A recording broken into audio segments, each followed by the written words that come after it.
तो पुण्यात्माओं, यदि भगवान की ही आप तुलना करना चाहते हो, पहचान करना चाहते हो, श्री कृष्ण जी को आपने ताम्रध्वज के जीवित कर देने मात्र से उनको भगवान मान लिया, तो कबीर भगवान के ये लक्षण उसके समांतर समझना। और देखो, जैसे कमाल था, उसका जीवन शेष नहीं था और परमात्मा ने उसकी एक्सटेंशन आयु कर दी।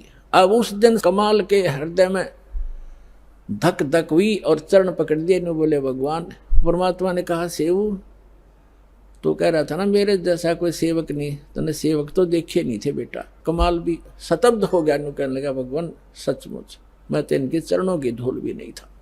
तो बेटा एक से एक साधु भक्त होते हैं, अभिमान नहीं करना चाहिए। उसकी फड़क निकाली।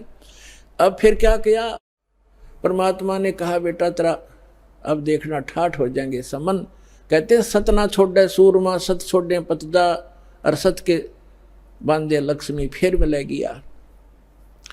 आपने अपनी जो क्रिया को छोड़ना नहीं चाहिए। जैसे वो मजाक करते थे, इसे तुम्हारे भगवान है ये कर दे, लड़का जीवित किया और फिर सम्मन को इतना धन दे दिया परमात्मा ने, 1 नंबर का सेठ का है उसी जीवन में।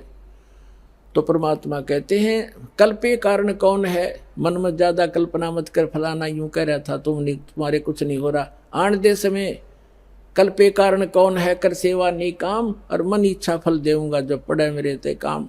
फिर परमात्मा कहते हैं धीरे धीरे रे मना धीरे सब कुछ हो, और माली सींचे 100 गुणा समय आए फल हो। अब आपने आम का बीज बोया है, जैसे पौधा बोते हैं, सैकड़ों घड़े उसमें पानी की सिंचाई होती है, और उसको परिपक्व होने दो।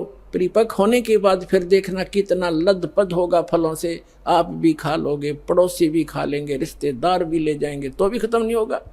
तो ये भक्ति, यथार्थ भक्ति रूपी पौधा आज आपने लगाया है, इसको कुछ समय दो और फिर देखना कितने सुख देगा ये कबीर भगवान आपको। बोलो सतगुरुदेव।